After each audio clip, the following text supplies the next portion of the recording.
Hey boo! I hope regardless of where you are and what you're up to, you are doing good and taking care of you first and foremost. So today is about how to look classy, polished, refined, whatever you want to use. This is a video that I've wanted to make for a long time, but I didn't really know how to pinpoint these specific things that, in my opinion, really make someone a bit more polished, a bit more refined, a bit more classy looking just on the outside. I know for a lot of people that some of these things come super naturally, but I wanted to make this video for people that maybe don't know that, or maybe they're doing things that they don't really know is actually giving off the opposite look. And obviously if this is not your style, this is not your steez, it's totally fine, no big deal, no harm, no foul. Without further ado in making this video a million years long, let's get to it.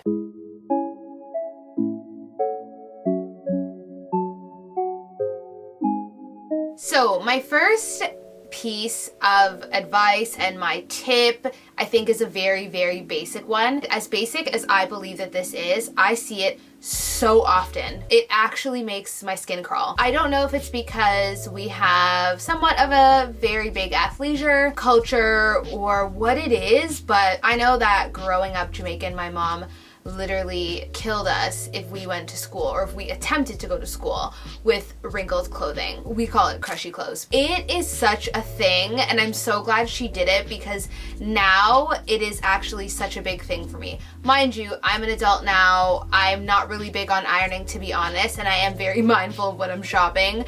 Things that I buy that would require a lot of maintenance in that way. And thankfully, like, technology and fabrics are so good now that you could have a whole wardrobe that you don't even need to steam or iron. So that's why it kills me when I see people, especially now in the day and age that we live in, where people are taking pictures of their outfits and it's clearly wrinkled. It's such a stain on the overall image, and it's the first thing that my eye goes to, and I'm sure I'm not the only one.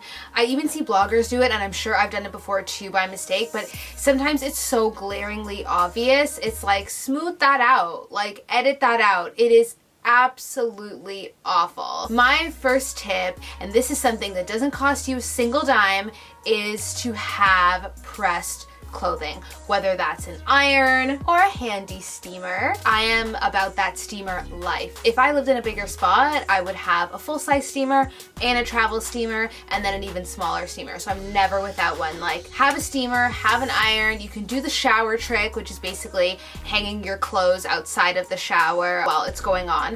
I don't find that that works. If it's worked for you, please comment down below and let me know how. I've never found that that works. There's also like Downy wrinkle releaser. I bought it, I've never used it. I have it in my carry-on, but I know that Danielle Bernstein from We Wore What, she swears by it. Whatever you gotta do, guys, honestly, it is the worst thing to see, and I do think it really gives off the appearance of just honestly not really caring.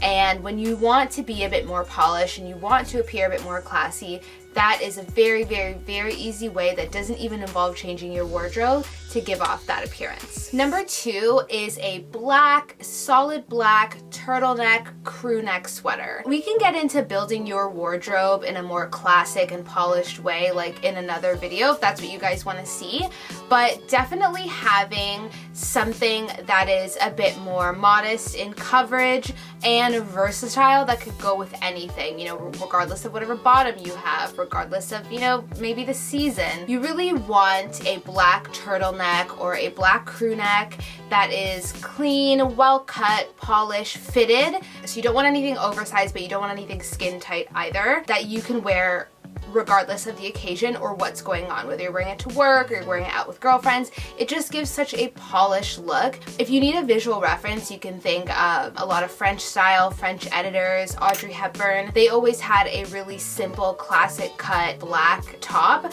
whether that's turtleneck, a crew neck, bateau neck, which is like a boat neck, so it kind of exposes your bra strap a little bit. Whatever it is, a quality one that hasn't pilled, that isn't faded, that is your appropriate size to wear with almost anything, is such a classy and polished option for your wardrobe. Next is in the beauty category, so I have 2 suggestions. A nude glossy lip or a red matte lip. So first I'll start with the glossy lip. So you want a nude gloss that blends into your natural lip color and or is your natural lip color. This isn't like your pasty nude, your bright nudes, you know, this isn't like darker. This is really something that is essentially flesh tone. So I have 3 that I really love and I'll go through each. One is luxe, one is department store, and one is drugstore. So first up is the department store option, and this is the Fenty Beauty in Fenty Glow, the Gloss Bomb. Again, this will depend on your skin tone and pigment of your lips, but for myself, these were the 3 that I highly recommend. You want something that just goes on very nicely,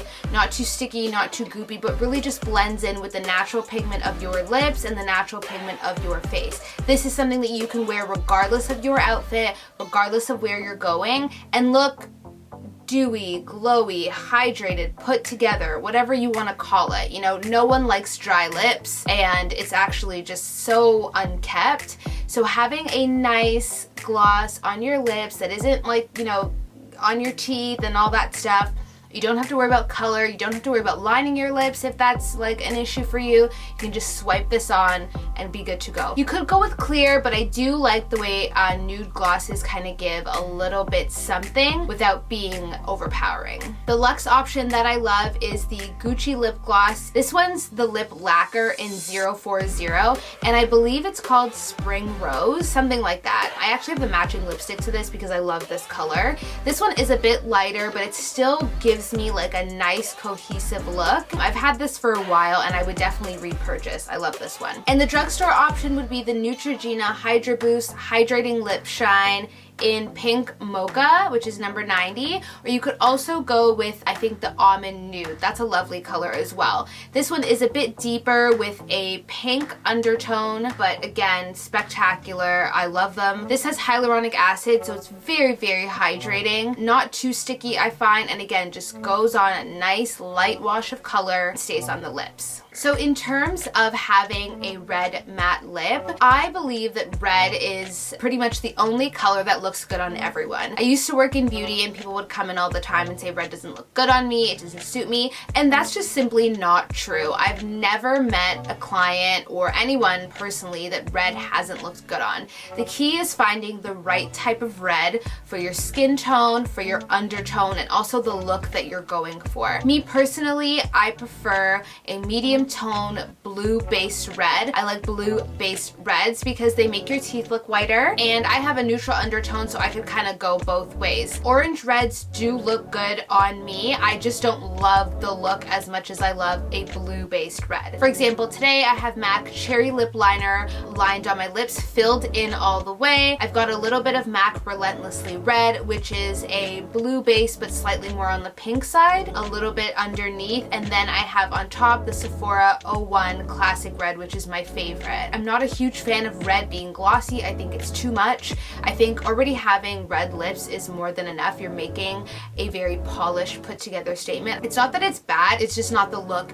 that you're going for, I think, when you're trying to have more of a polished, groomed, put together look. I think that the matte is more than enough. Just make sure that your lips are hydrated ahead of time. One that I love is the Fenty Beauty in Uncensored. Again, this is a neutral based red, so it should look good on most people. This one you definitely want to line your lips. I do find that it can bleed a tiny bit. I personally always line my lips whether I'm wearing nude, pink, purple, red, whatever, because I just feel like the color stays in better and there's less chance of bleeding, especially with MAC lip liners because I think they're one of the best. But because the applicator is a bit, not goopy, but a lot comes out, you want to make sure that you are lined or you're just doing it very slowly to get the most control. Next would be the NARS Don't Stop Power Matte Lip Pigment. I also love Star Woman. Star Woman is a bit darker though. This is more of a slightly orange base, maybe a lighter brick tone. Again, love this one. This I get a lot of compliments on as well, especially when I pair it with Ruby Woo lip liner from MAC. Again, formula just goes on nicely. You need one coat, maybe two, depending on how pigmented your lips are,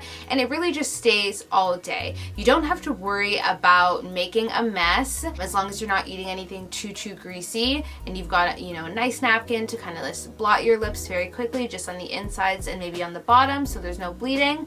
And you can always do the straw trick or the finger trick before you leave the house to make sure that you don't have too much inside and it goes on your lips. And lastly would be the Sephora Cream Lip Stains in Classic Red number 1. This is my favorite red. Better than Ruby Woo, better than Russian Red, better than any red that I can think of, and better than the other two that I mentioned. I absolutely love this color. This is a neutral base, never lets me down, goes on phenomenally, is the most pigmented matte lipstick that I've ever tried. That's also the most hydrating. I find that Sephora strikes a really, really, really good balance, and it's hard to do when you're creating liquid lipsticks. There's a lot that are super pigmented, but they're incredibly drying, and there are a lot that are hydrating, but they don't give enough pigment. Because my top lip is significantly darker than my bottom lip, I do notice it, and this one just never fails. I love this one. I've been recommending it for years. I've been using it for years. It is definitely one of the most used things that I own in my makeup bag. The next tip I would say to appear more classy and polished would be your nails. Babe, babe, babe. This is a big one. This is important. First off, if you're not into nail polish, that's fine, whatever. It's not really about that, even though I think that you can definitely amplify your look. In my personal opinion, long nails are not classy and incredibly polished. In my personal opinion. Do I love long nails? Absolutely. Do I wear long nails? Absolutely. But would I say that my nails now, compared to my nails being significantly long, is more polished than the other? Absolutely. Groomed nails, first of all, are incredibly hygienic. The shorter, the less likely that you're gonna get a lot of things in them. I mean, we know, you know, let's not pretend here. In terms of keeping your nails up to date, chipped nails are not cute. I don't care what anyone says. I don't care what trend. Like, I saw not too long ago that was like making the rounds as like the new beauty trend. That's disgusting. I don't care what anyone says. I don't care how many magazines do it. Like, you just gotta know your lane and stay in it, and that for one is not my lane. That's not my wave. It's not cute. I don't like it, and I also don't think it looks very polished, regardless of how trendy it can be. In terms of length, it should be relatively short, and if it is a bit longer, it should be at an appropriate length. Only you can determine what that is, but I think we know. In terms of colors, I think that neutral, again, flesh tone, or something that is maybe a similar color to your actual nail bed is a great option.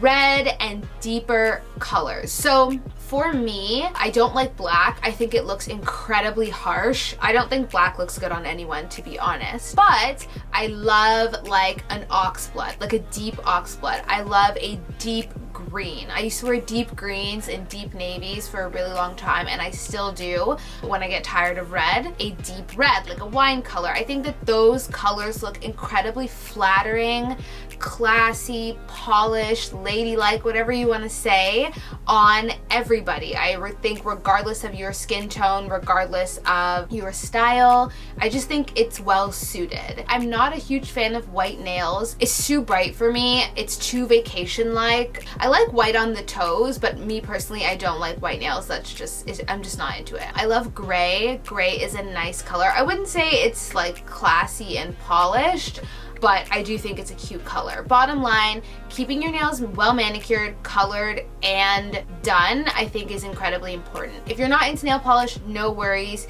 Taking care of your cuticles, keeping them hydrated, keeping them clipped, keeping your nails filed and buffed with a clear polish or nothing on top is more than okay. And most women that I've ever encountered that aren't into nail polish are very good at taking care of their nails as well. So now let's get into a bit more fashion. So a white button down.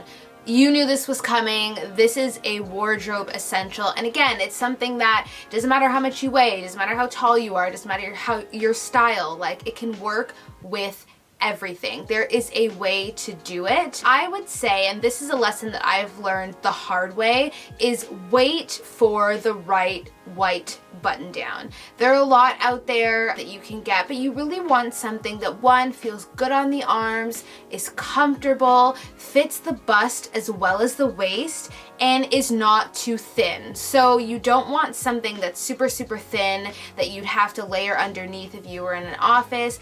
Those shirts typically don't wash well, in the sense that you're not going to have it for a long time, because eventually they will begin to absorb the dirt of the load and the natural like discoloration of the water and stuff, and they just start to get dingy, basically, is what I'm trying to say. So you want to hold out for a quality white button down. This is something I've learned because I was recently going through my wardrobe, and I've got like a good 10, and none of them I really love, and that's a problem. They're all different shapes, all different styles, but none is the one that I want to grab every single time because it fits the best, it is the best. So definitely wait, hold out, keep searching, search high street, pop into a J. Crew, pop into a Brooks Brothers, buy some online, fit it, see how it feels, and go from there. You can also, if you find something that is the best but it just doesn't fit perfect, try taking it to an alterationist or a seamstress, seeing if they can make it fit better. They will tell you what they can do ahead of time. A good one will tell you exactly what they can do and what they can't do,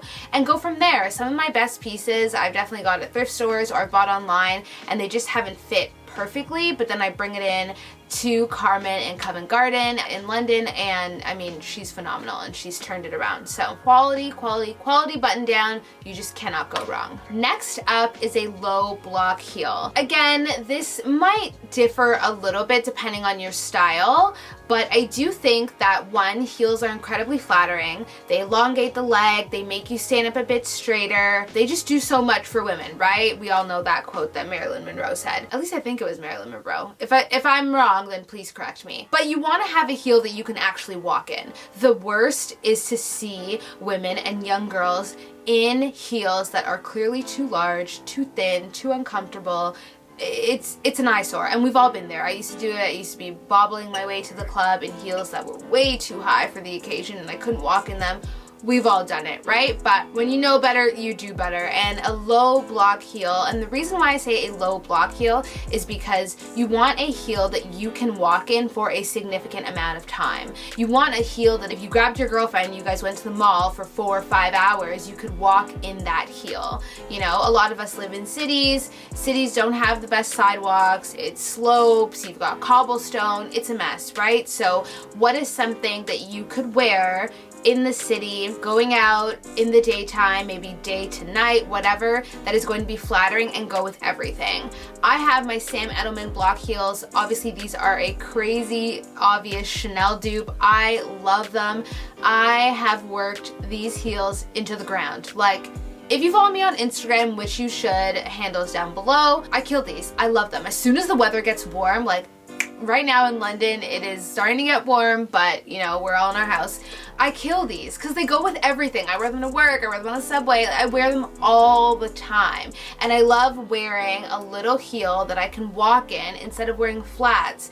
As I get older, I do find myself kind of drifting away from flats. There's nothing wrong with them. I just like the femininity and the way I look more polished with a heel. Go with something that is solid if that works for your style a bit better. I just saw some beautiful block heels on ASOS the other day. Go with something that works, but again, a low block heel, something that you can walk in, that is true to your style in a neutral color. You just absolutely cannot go wrong. Next up is minimal jewelry. So we hear the quote very often that less is more.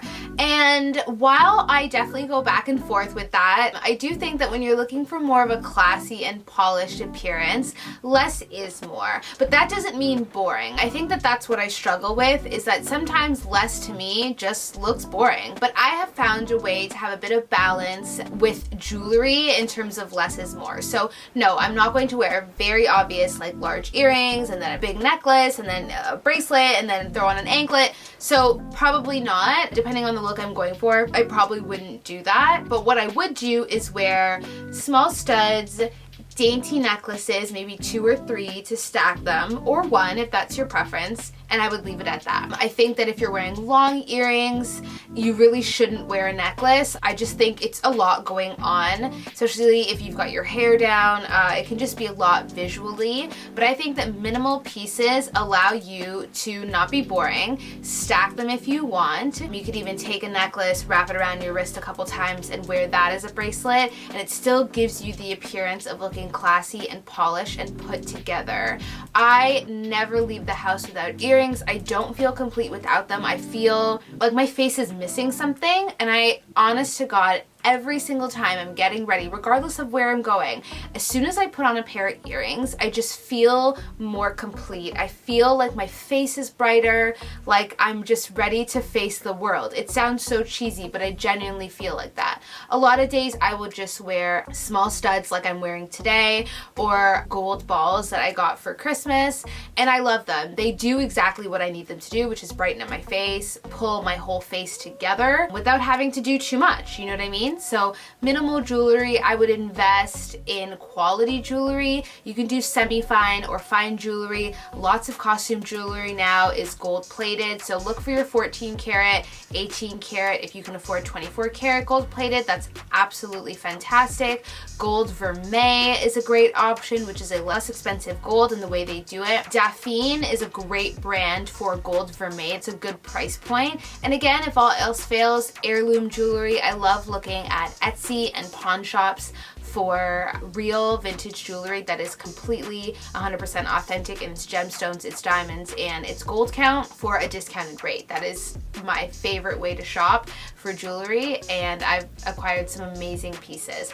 I will do a jewelry collection. If you guys want to see that, let me know down below or tell me on Instagram. It's something I would actually love to make a video about because I am so proud of my jewelry collection, and it's only just beginning, and I can't wait to buy more stuff. I want to like pass it down to my future daughter if I'm blessed enough to have one, and I think if anything in my wardrobe, it's probably something I'm the most proud of, so let me know if you're interested. And last but certainly not least is outerwear. Of course, I could not make a video about looking classy and polished and put together without talking about outerwear. Your outerwear is so, so, so important. Ladies, if you're out there and you're listening and you feel me, a really good coat is so important. And this is regardless of season. So if you're only gonna wear one coat in the spring and one coat in the fall and one coat in the winter, make it a good one. Make it one that fits your body appropriately and is in a neutral color that you can wear all the time. You can wear it to work, you can wear it on the train, you can wear it with friends, you can wear it on a date, you can wear it to a baby shower.